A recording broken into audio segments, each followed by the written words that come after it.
मार्ग्रेटा समष्टि के अंतर्गत जागुन पार्वतीपुर में आज एक कांग्रेस कार्यकर्ता की सभा का आयोजन किया गया, जहां तिराप मौजा के विभिन्न अंचलों से कांग्रेस कार्यकर्ता ने सभा में भाग लिया।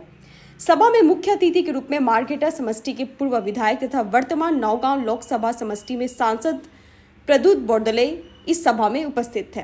सभा में सांसद के साथ जिला कांग्रेस के नेतृत्वबृंद के साथ मार्ग्रेटा ब्लॉक कांग्रेस के नेतृत्वबृंद उपस्थित थे। सभा की कार्यसूची के अनुसार सांसद बोरदोले ने मार्ग्रेटा समष्टि के विधायक भास्कर शर्मा और भाजपा की सरकार के साथ असम सरकार के विभिन्न हिताधिकारी योजना के ऊपर कठोर भाषण दिया।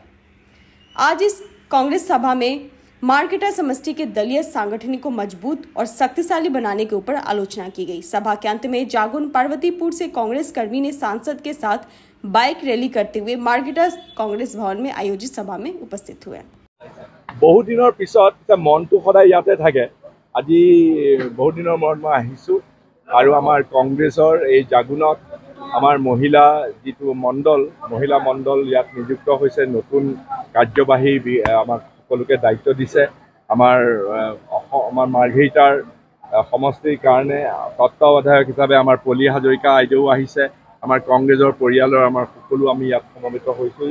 গতিকে ইয়ালৈ আহি পেলাই মই নিজৰ ঘৰলৈ ঘূৰি অহাৰ যিটো আনন্দ, সেই আনন্দ পাইছোঁ আৰু সকলোকে সেইকাৰণে ধন্যবাদ জনাইছোঁ। যেহেতু ২৬ৰ বিধানসভা নিৰ্বাচন আহি আছে আৰু ২৬ৰ বিধানসভা নিৰ্বাচনত মাৰ্ঘেৰিটা সমষ্টিৰ পৰা কংগ্ৰেছৰ প্ৰাৰ্থী এতিয়া এইটো একেবাৰে প্ৰি মেচিয়ৰ। এইবিলাক বস্তু পিছত হ'ব। এতিয়া দলটো শক্তিশালী কৰিবৰ কাৰণে চবেই কাম কৰিছে। কংগ্ৰেছৰ প্ৰাৰ্থী কোনে হ'ব, দলৰ সৰ্বোচ্চ নেতৃত্বৰ পিছত সেইবিলাক সিদ্ধান্ত ল'ব। প্ৰতীক বৰদলৈতো মাৰ্ঘেৰিটাৰ ল'ৰা, খালি পঢ়া শুনা কৰিবৰ কাৰণে বাহিৰলৈ গুচি গৈছিলে, বিদেশত আছিলে। এতিয়া ঘূৰি আহিছে আৰু আমাৰ দলৰ বৰ্তমানৰ সভাপতি শ্ৰী গৌৰৱ গগৈয়ে তেওঁক বিশেষভাৱে দায়িত্ব দিছে।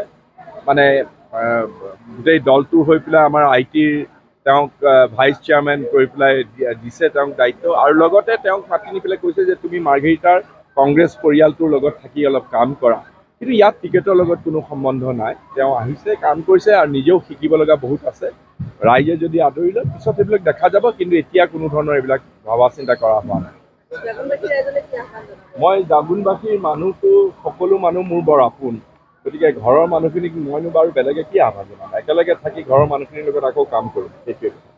থেংক ইউ দেই, বহুত বহুত ধন্যবাদ। News export, Delhi 24 live.